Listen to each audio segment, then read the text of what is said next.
What's going on, everybody? Welcome to another episode of People's Power Hour in Lukman Nation in exile, dispatches in exile or from exile for us here in Lukman Nation, the People's Power Hour. Thank you so much, everyone, for finding us and joining us here in Lukman Nation, because you're not watching us on Black Power Media. I know that much because we are banned from posting anything on the Black Power Media YouTube channel. And we're banned from doing live streams on the Black Power Media YouTube channel for a week. I think that will be up.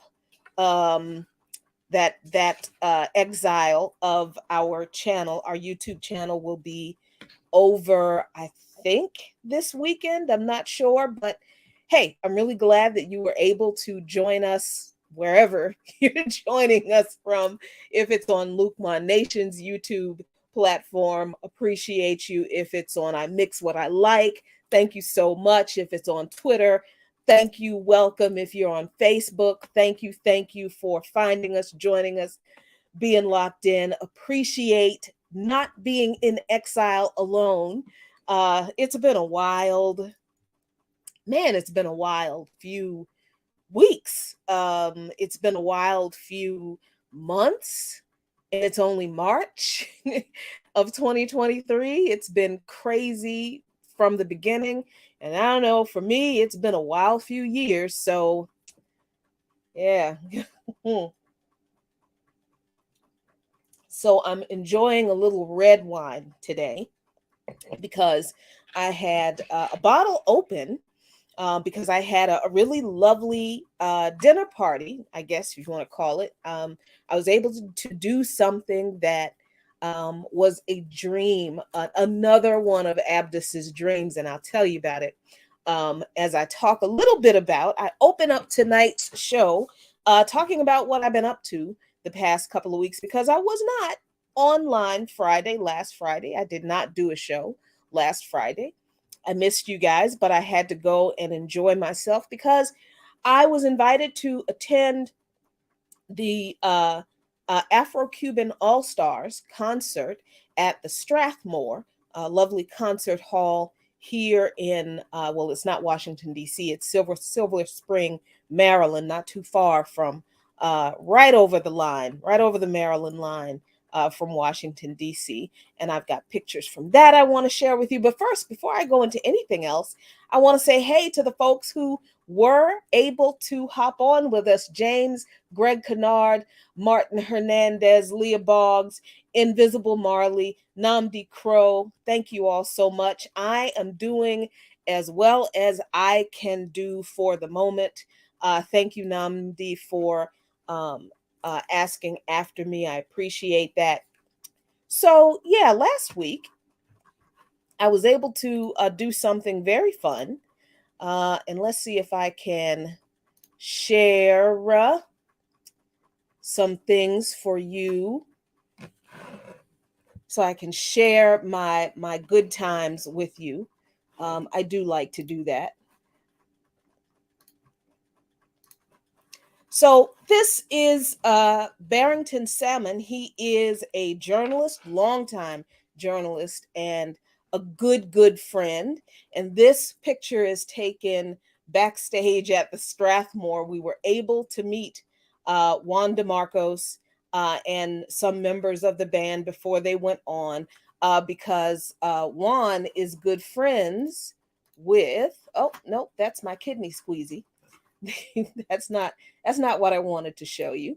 Juan is good friends with this lovely lady, Mimi Machado Luces, who is the wife and partner and best friend and ride or die of Barrington Salmon, and she is a videographer.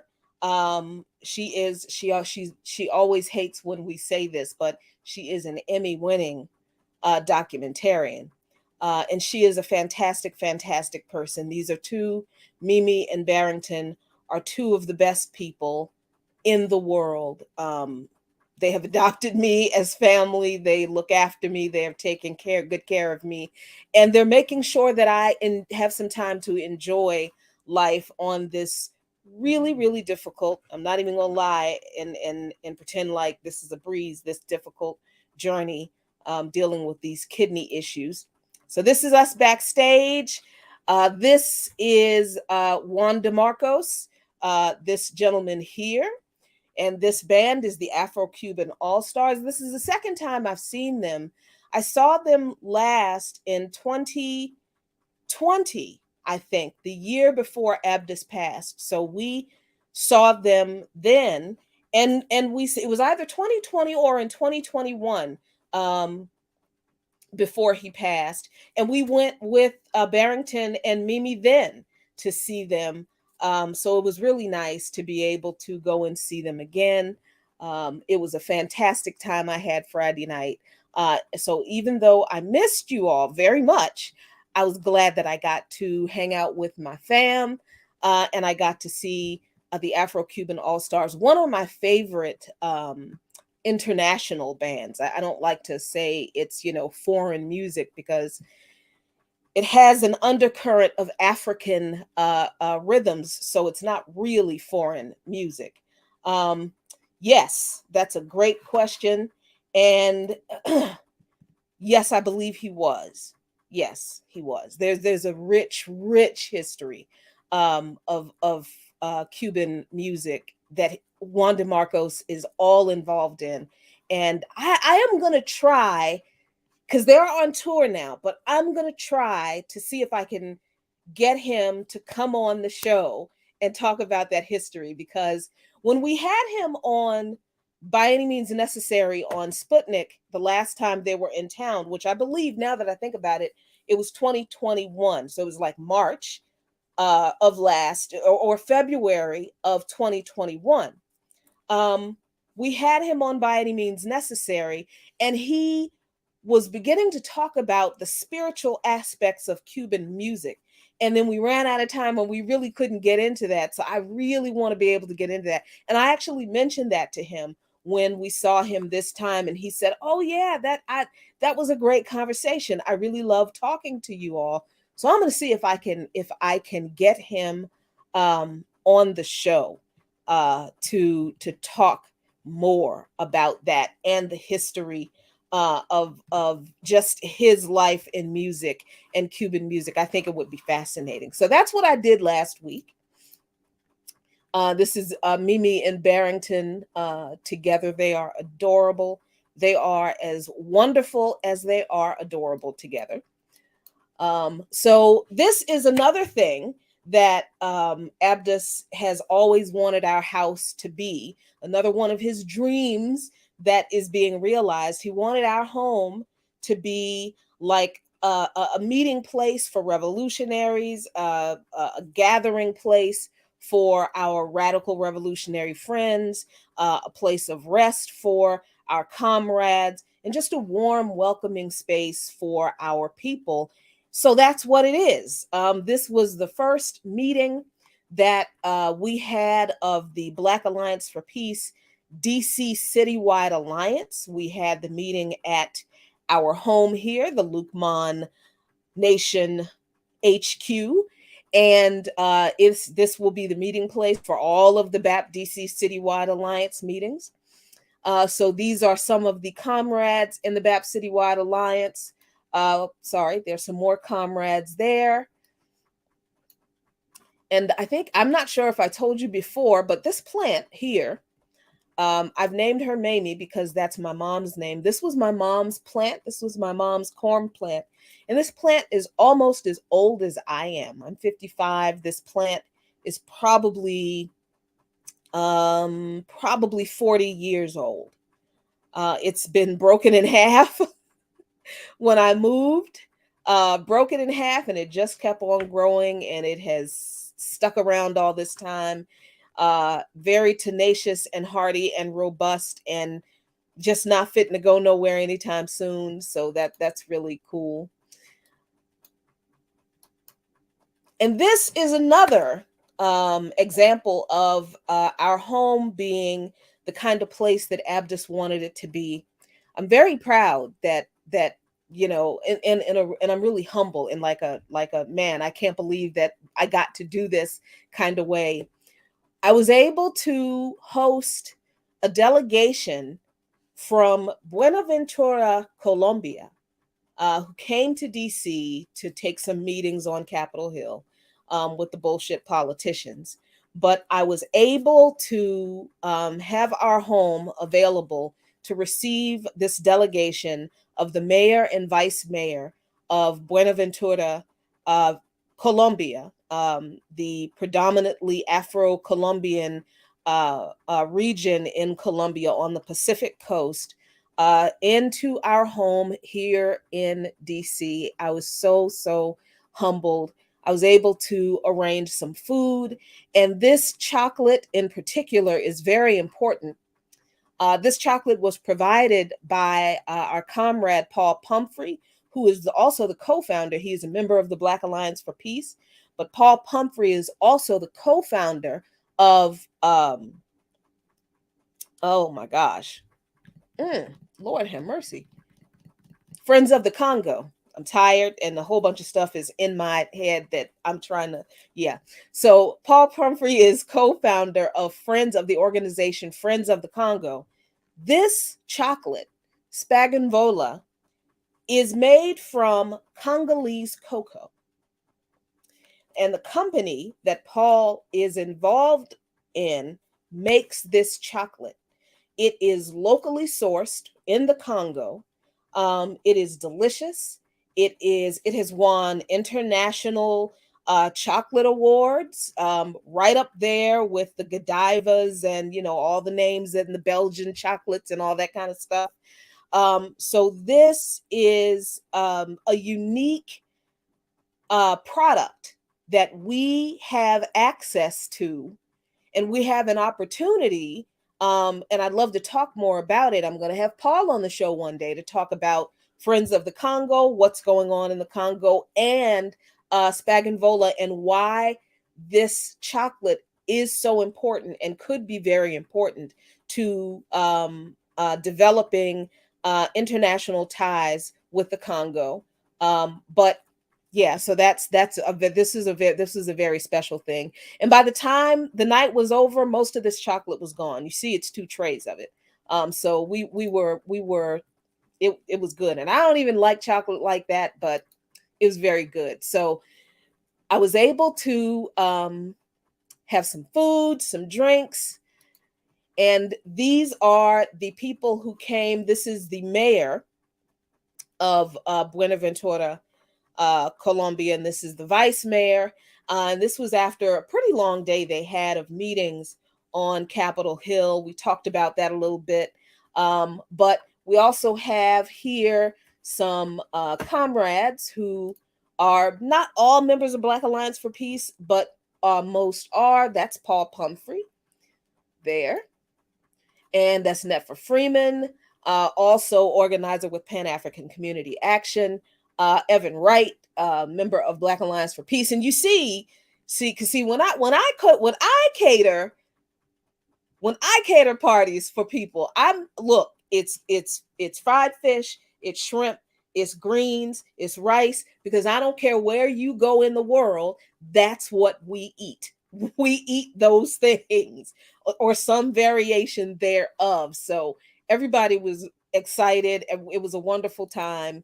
As you can see, people are excited about the whiting. And I love seeing guests eat in my home.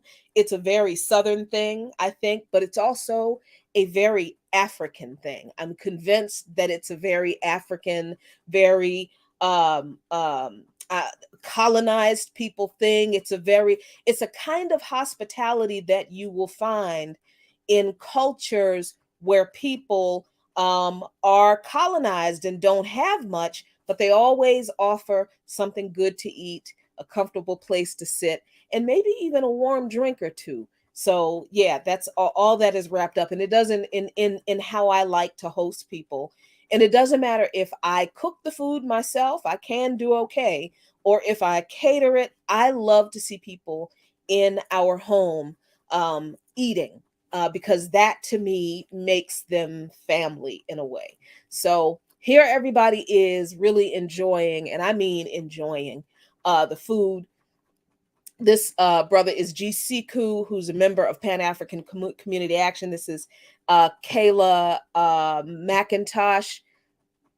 McIntyre, who's also a member of Pan African Community Action and G's partner. And this is Julie Varagis, Black Alliance for Peace and co-coordinator of the BAP Solidarity Network. And you see their plates are clean, right? You see the mayor's plate is clean. Ain't nothing on the plate, nothing left. That made me very happy. So now the conversation begins, and we are really just hanging out and talking about their experiences in the meetings they had on Capitol Hill. And this is actually where I am. This is my plate, just because I'm taking pictures and I'm asking questions and I'm being a journalist. I'm kind of trying to lead the conversation, but you can see that everybody is really enjoying themselves. I hope you can see that everybody is really enjoying themselves. And this is the vibe that Abdus wanted us, and here again are Barrington and Mimi, who joined us a little bit later. Here again, this is the vibe that Abdus wanted our home to give to people, and look at it coming true. So I'm very, excuse me, I'm very proud, I'm very humbled, and I'm really, really happy that we were able to host our comrades from Buenaventura, Colombia, our new friends. We've made some new connections. We've certainly made some new relationships, and I am sure that we will strengthen them. There we go. So that's it's sort of like this is what I did on my summer vacation, or at least this is what I did over the past 2 weeks. A lot of work, all that kind of stuff, that kind of um, organizing, because that kind of thing, believe it or not, y'all, that is also organizing. I think a part of the organizing we do, we too often leave out the socializing part, and I think that is, we need to be careful that we don't do that. We need to include, in our very serious, very critical organizing, we need to make room for potlucks and cookouts and just straight up parties where people get together and just be themselves and laugh and eat and drink and let down their hair and get to know each other and form bonds that carry over into the serious political work. Because it's one thing to want to organize, to create a society that's better for everyone. It becomes more critical when you are organizing alongside people who you know personally and who you have an emotional stake. I think we very often dismiss the importance and the power of emotion and how we feel about other people. I think our radical um, uh, uh, ancestors, forebearers, had it right when they said that, you can't fight for the people if you don't love the people. And, yeah, I guess we can generally love all humanity, but when we're organizing, you really cannot organize effectively for people unless you love the people you are organizing with. You don't have to agree with everybody all the time. But in order to really want to fight to your last breath for that comrade at your elbow, you got to love those people. So I think there is no other way of doing that other than to break bread together, right along with fighting together on the front lines, shoulder to shoulder, elbow to elbow, back to back. So that's just kind of a little bit of what I do when I'm not here, when I'm not on Sputnik, and when I'm not doing something for Black Alliance for Peace. So, yeah, that pretty much takes up almost all of my time. But every once in a while, I get to do something really cool, like I did this past week. And as developments happen with our new friends in Buenaventura, I'll let you know what those developments are. Very excited about what could be,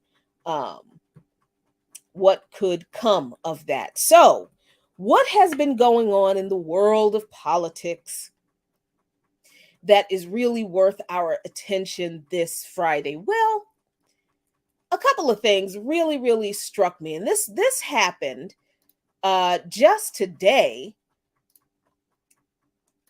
and I don't want to say I'm surprised because I'm honestly not. So if you have not heard, and this is, you probably wouldn't hear because this is a very local DC thing, but you may have heard the Democrats talking about this today because Joe Biden said that he would sign a piece of legislation that congressional Republicans are pushing to overturn DC's revised criminal code. Now, let me see if I can. Do you find? Oh, stop.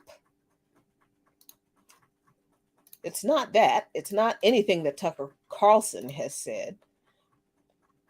But House Democrats are mad. Woo, they're just mad that Joe Biden has said that he would sign this bill that would basically overturn the criminal code that took a 16-year grassroots effort. 16 years, I don't know how many public hearings with lots and lots of public comment, lots and lots of input from voters, residents of DC, an effort that was led by a commission that was set up by the DC City Council that included the DC and federal legal community, federal prosecutors, DC Attorney General's office. These people looked at the outdated DC criminal code and said, well, this is garbage because it didn't make sense. And the media is calling this a crime bill. The revised DC criminal code is not a crime bill. It literally is the criminal code of the District of Columbia, just like every state has a criminal code, the laws that the state uses to outline what are crimes and what those crimes, what activities are entailed in those crimes, and what level of activity those crimes should be charged and adjudicated upon. Every state has a criminal code. Every state has revised their criminal codes. DC has revised its criminal code, and all of a sudden, Congress decides they want to step in and say, oh, no, you can't do that. Because there was this narrative coming from Fox News that DC revised its criminal code and reduced the sentencing guidelines for carjacking. That was like literally the narrative coming out of Fox News. Although that actually wasn't really true, but let's get into what Biden has said. Republicans aren't the only people who have criticized the revised code. Obviously, centrist Democrats who want to appeal to the white voters with their tough on crime bullshit, which is really tough on Black people. That's what it is.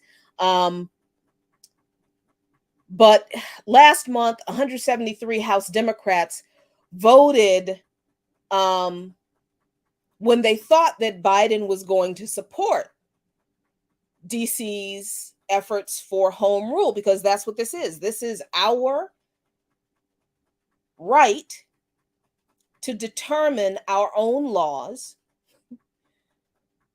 But now Biden has said no.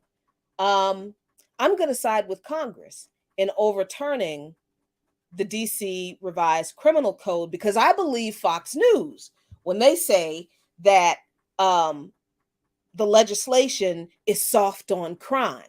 That's what his reasoning is. He didn't say that, but that's the reasoning, because there are even Democrats on Capitol Hill who are like, we don't agree with the reduced sentencing for crimes like carjacking. Okay, so let's get into what actually is in the revised criminal code, because that's really what's important here as far as I'm concerned. Because like I said, it's no surprise that Joe Biden would go all tough on crime. Joe 1994 crime bill Biden. Joe, after this bill is passed, no one is ever going to say that Democrats are soft on crime. Biden, yeah, I'm not surprised that he would side with Republicans on this thing. So what is really in the DC revised criminal code that has the whites and a few of the comprador Blacks who want to pander to the whites? What is it that has them so pissed off? This is a really great article from Slate magazine that goes into great detail about how the revised criminal code was put together. And doggone it, my highlights are gone again. So here they talk about how this is, an effort that has really, that was really started in 2006. Why did they do it? Because they recognized that DC's criminal laws were a mess. Countless jurisdictions across the country overhauled their criminal codes beginning in the 1960s. Congress did not override any of their revisions of their criminal codes. The DC City Council created the Criminal Code Reform Commission, or the CCRC. The CCRC consisted of staff attorneys and advisory experts that included representatives of the U.S. Attorney's Office, DC's Attorney General Office, entities that prosecute crime and misdemeanors committed in the district. So the people who put together, who reviewed the existing criminal code and revised the criminal code, these were not, a bunch of Marxists, okay? These were not even organizers in any way. Not at all. These were the people who prosecute crime, who came up with the revised criminal code.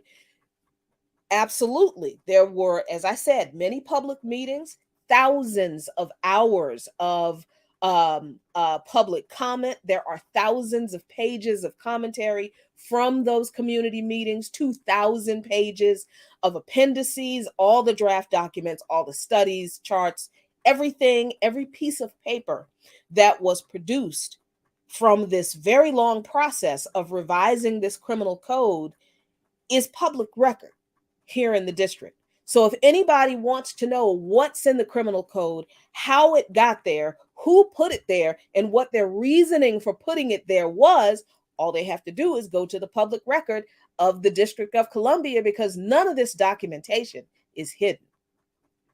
So, there are my highlights. Here we go.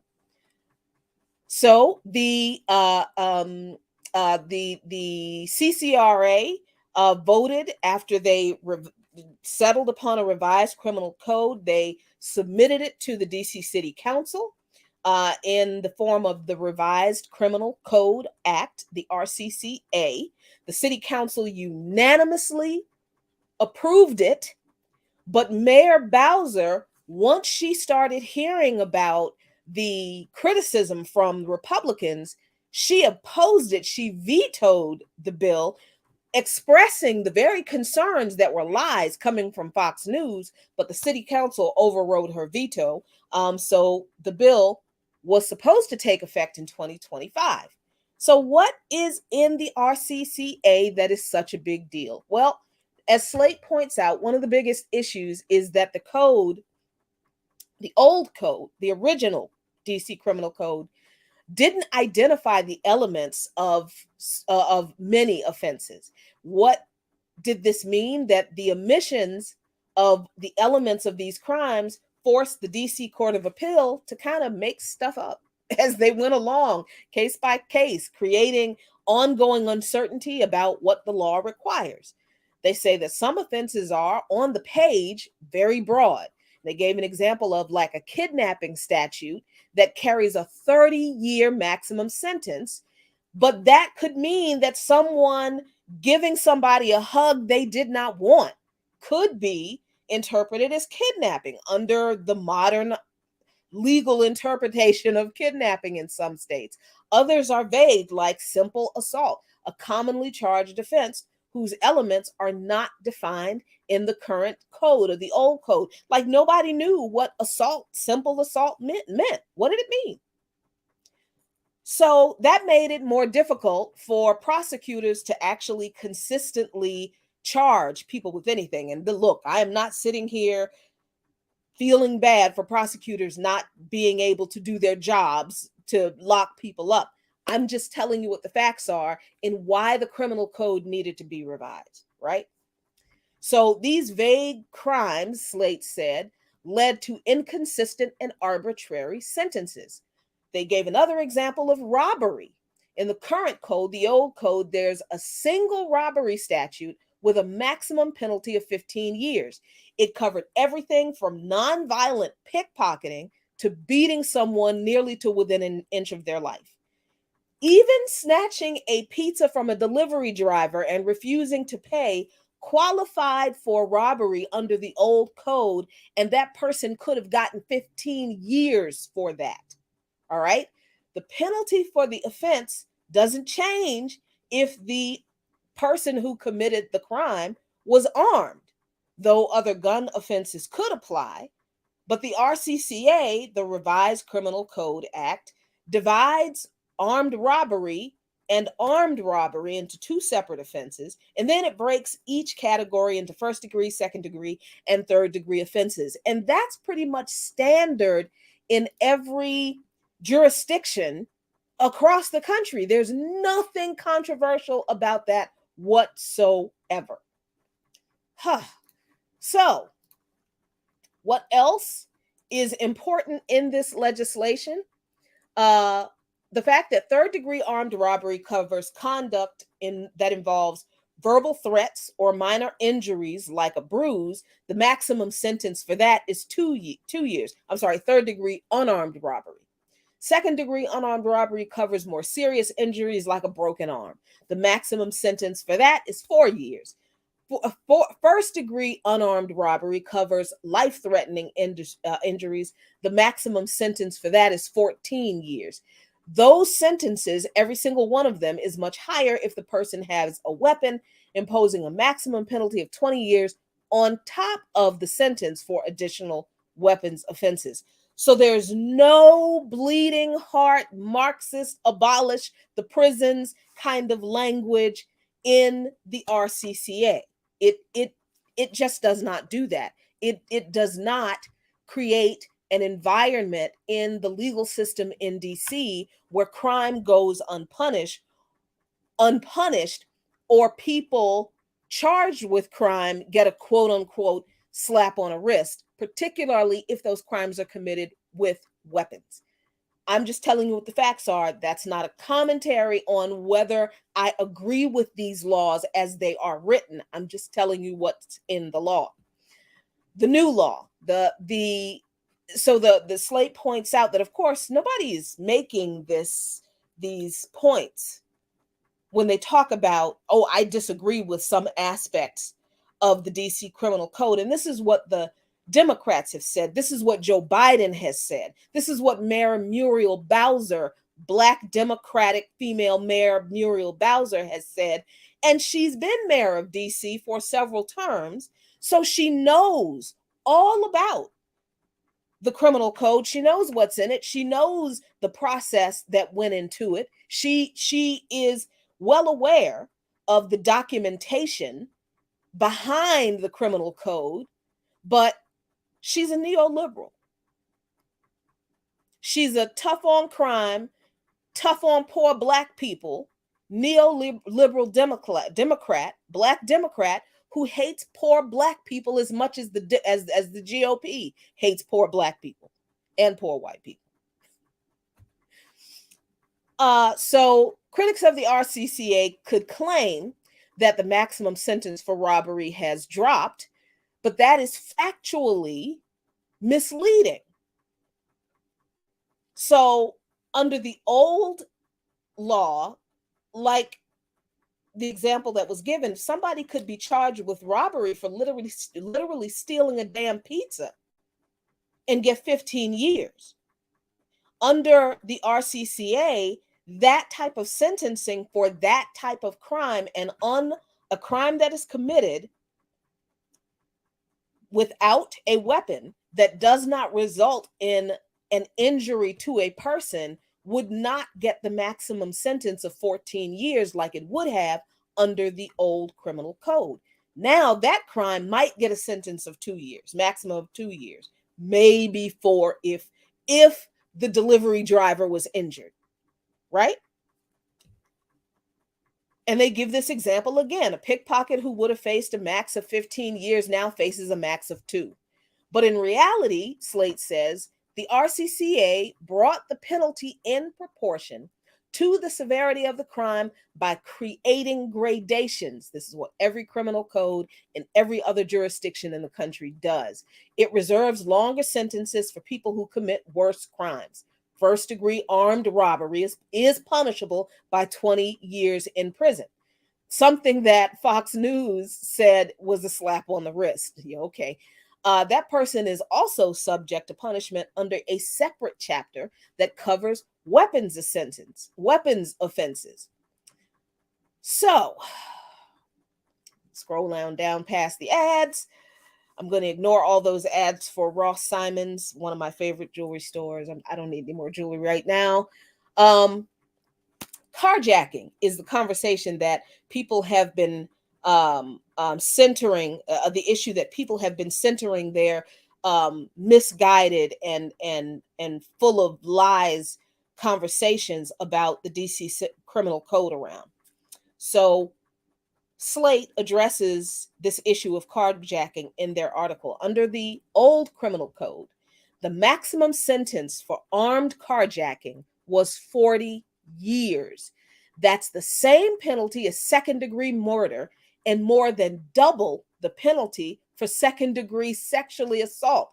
It is wildly disproportionate to the offense by any standard. But you know, the tough on crime, tough on Black folks want that kind of sentencing for any crime that they think Black people commit. Slate says no one, not even the most violent and incorrigible offenders, is sentenced to 40 years for carjacking in DC. This really doesn't happen, although people want it to. And by people, I mean these folks on the Capitol Hill talking about, oh, you know, I disagree with this a crime bill. The most conservative, tough on crime judge would never dream of handing down anywhere close to a 40-year sentence for a single carjacking. Rather, the harshest penalties handed down today would run about 15 years. That's representative of the sentencing for a single carjacking across the country.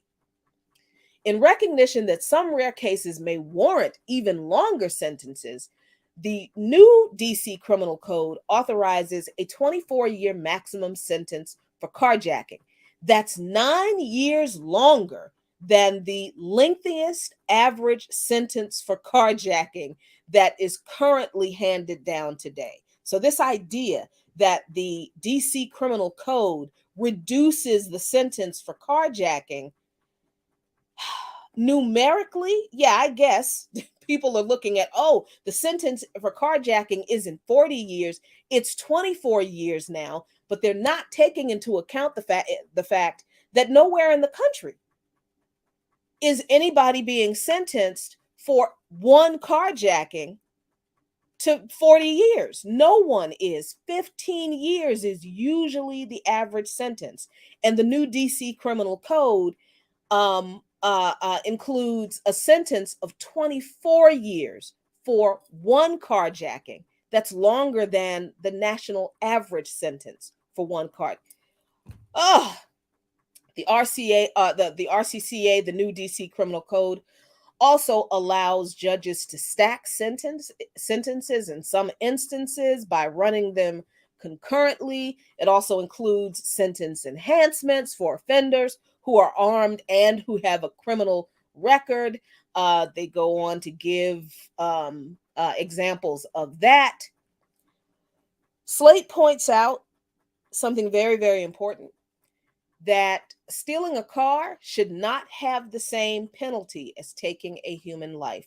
When people say carjacking, they're really talking about stealing a car. They're really talking about auto theft.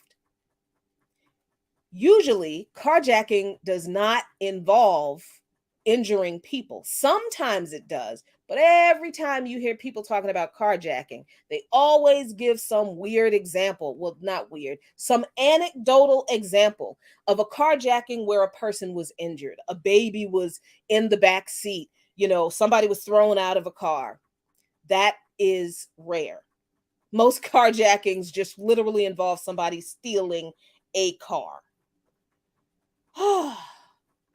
So, Slate concludes that the notion that the RCCA softens penalties for violent crime, especially carjacking and gun offenses, is false in every way that matters. But it doesn't matter to Joe Biden.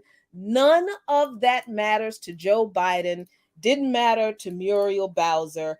Didn't matter to congressional Democrats who will vote with the Senate Republicans, the House and Senate Republicans, for this legislation to overturn DC's democratically decided upon revised Criminal Code Act.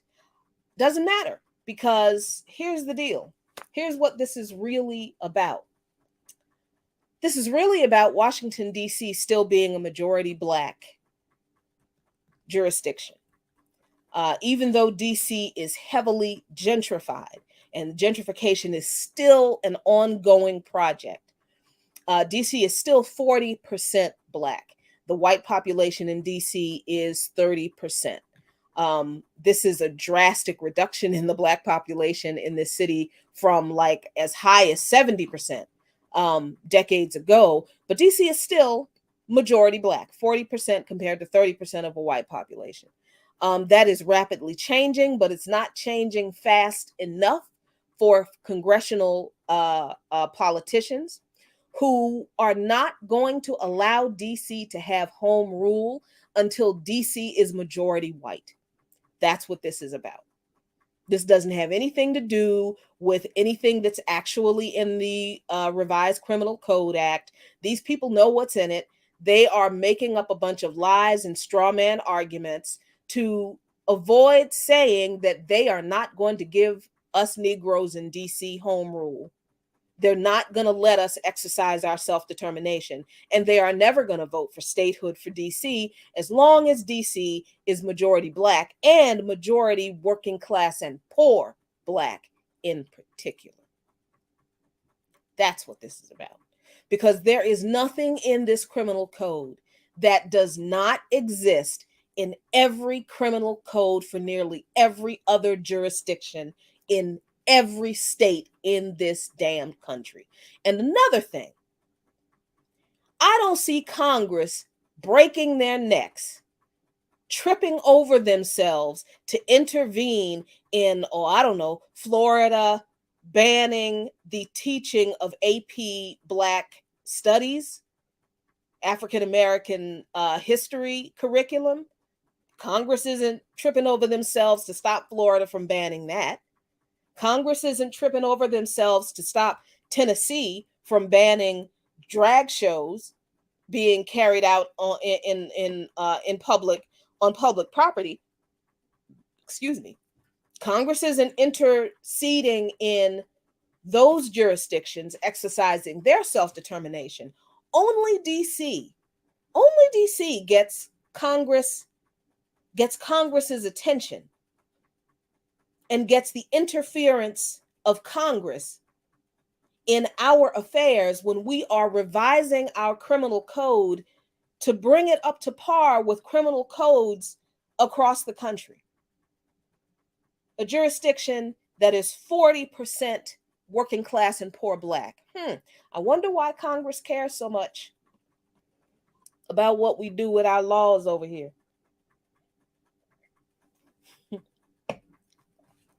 So that was a very interesting story. And what's going to happen now is that in a couple of months, Joe Biden and the Democrats are going to start telling y'all that you have to vote for him to keep Donald Trump or Ron DeSantis or whatever Republican boogeyman is going to emerge from those two GOP conferences that they just had. You know, they just had two whole separate Republican conventions, like one for the Trump supporters and one for everybody.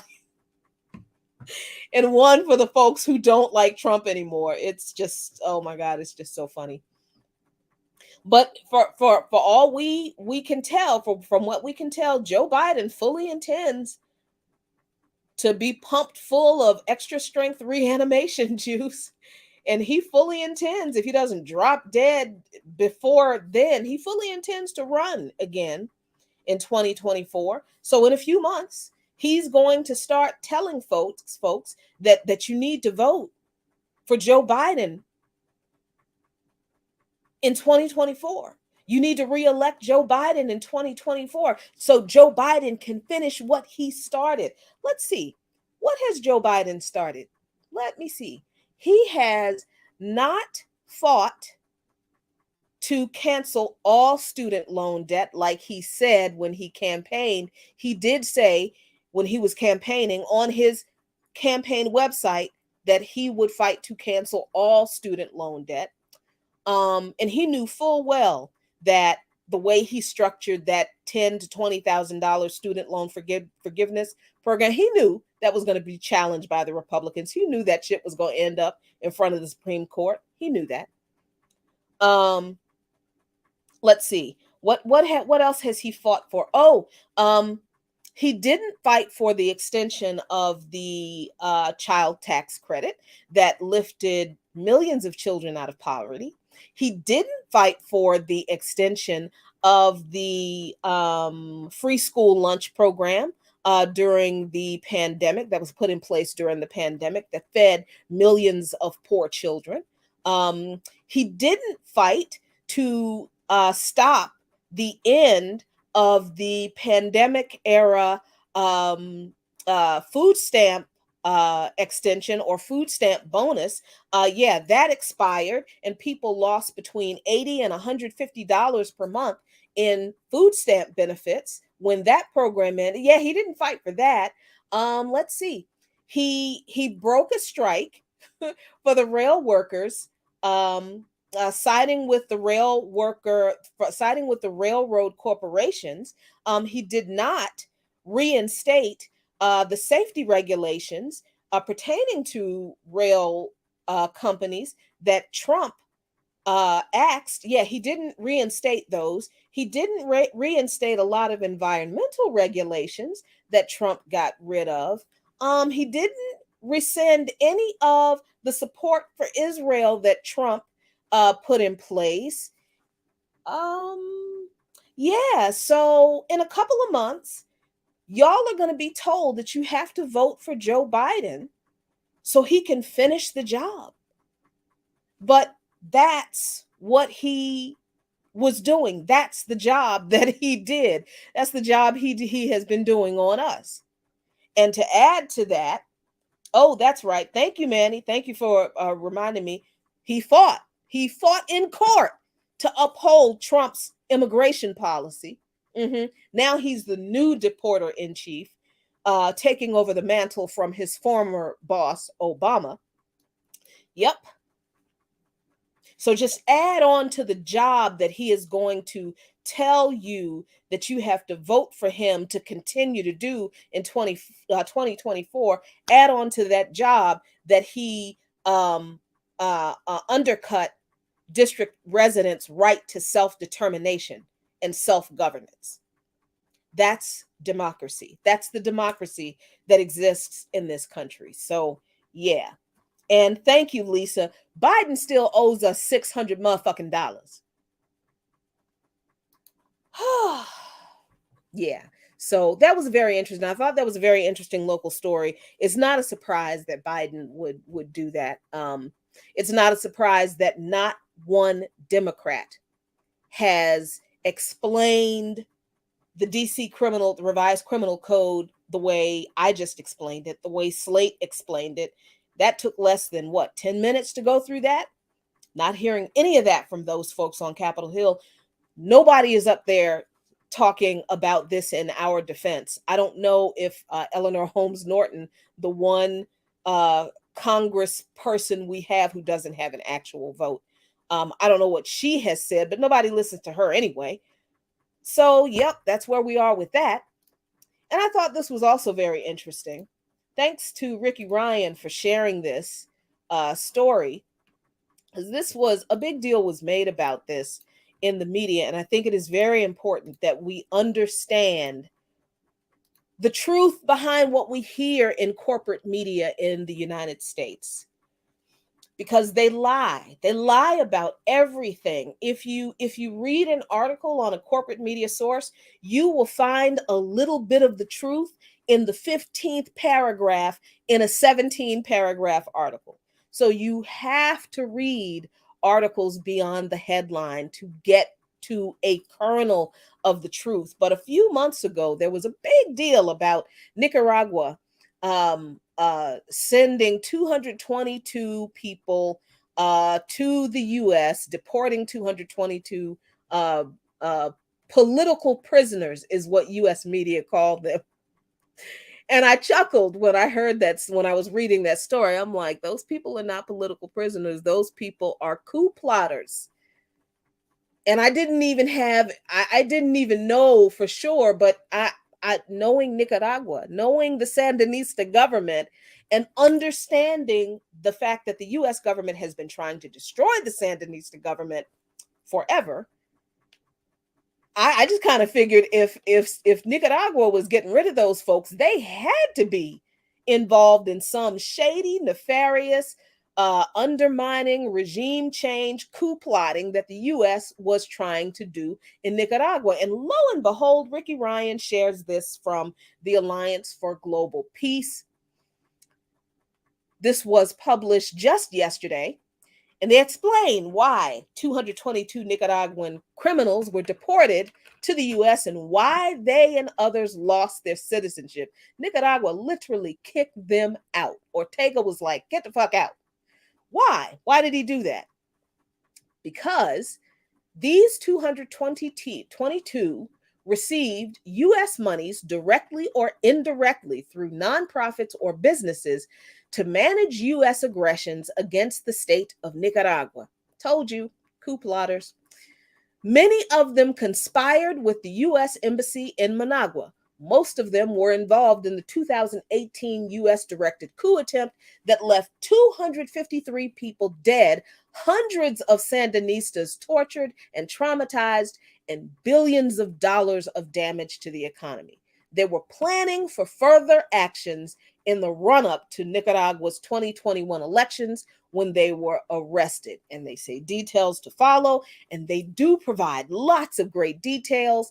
They say these persons, who may be accurately regarded as U.S. agents, because they was, received money directly or indirectly from the United States to wage acts of extreme violence during the coup attempt, largely ignored by the international media. Didn't even know there was a big, bloody coup attempt in Nicaragua in 2018, did you? Because the U.S. media paid no attention. They're not going to cover their coups.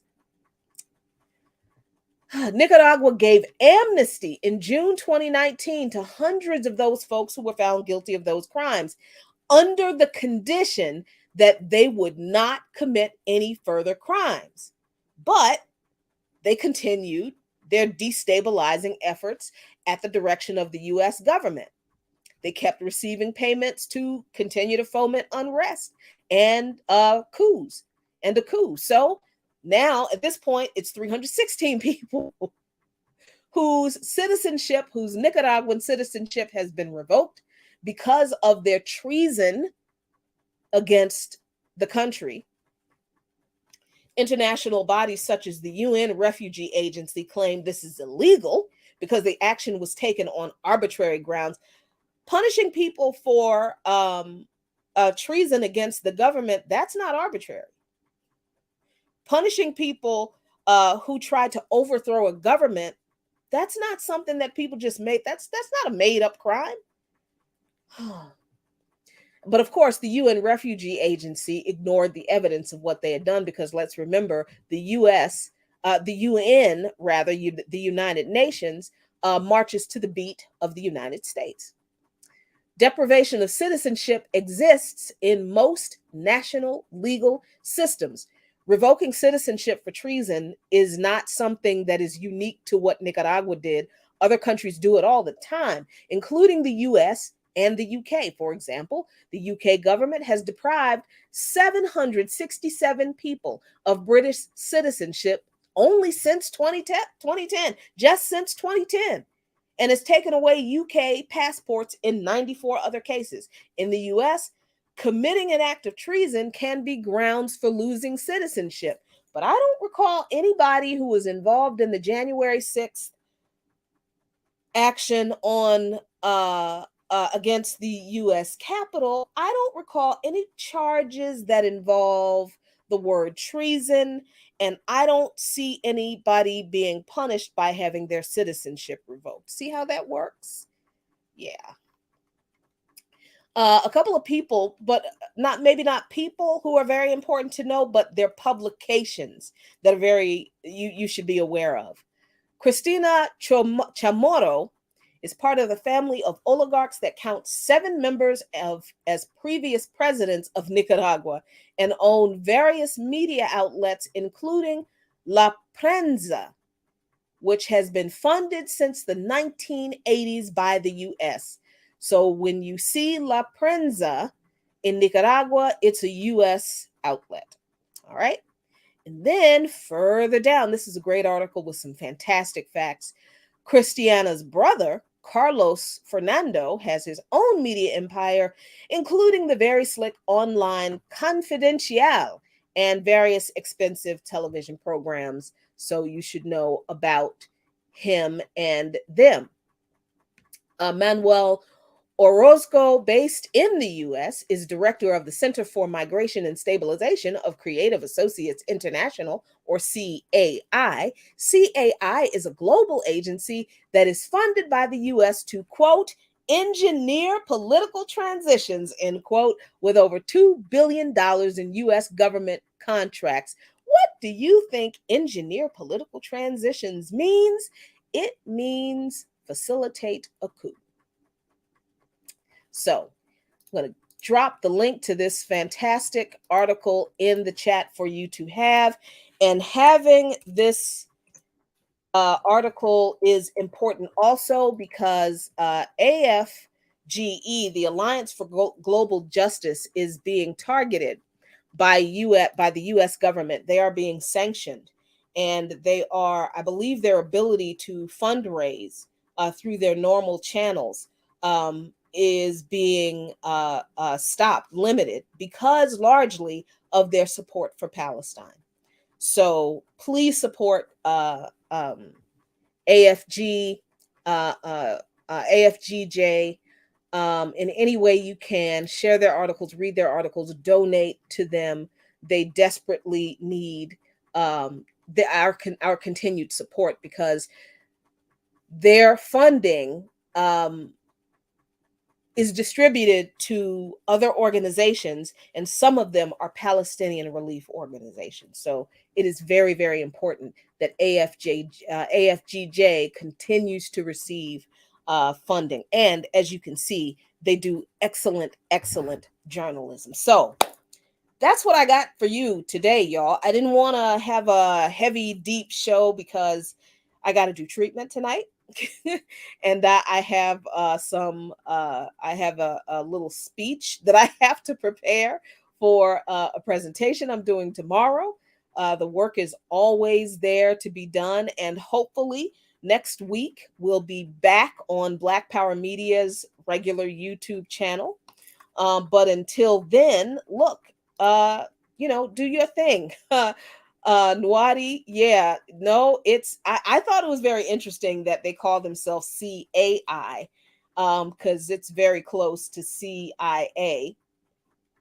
If folks on Facebook cannot see the article, I am sorry, but I will post it onto my Facebook page after I do the show. So you'll be able to pick it up on the Facebook page from there. I apologize to the Facebook folks if you can't pick up the article right now through there, but I will pick it up.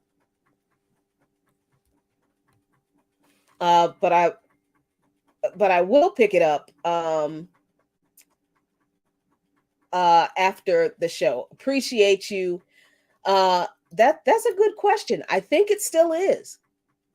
Yeah, I think it still is. Under in the Constitution that has never been changed. That's another thing other countries do that the United States hasn't done and will never do, by the way, as long as this system is in place, and that is to revise the Constitution. But yeah, under the Constitution, treason is punishable by death in the U.S. So there you go. All right, y'all. I'm so glad to see that you all. Havana syndrome. All right, let me get this real quick, because that was very. I was. Where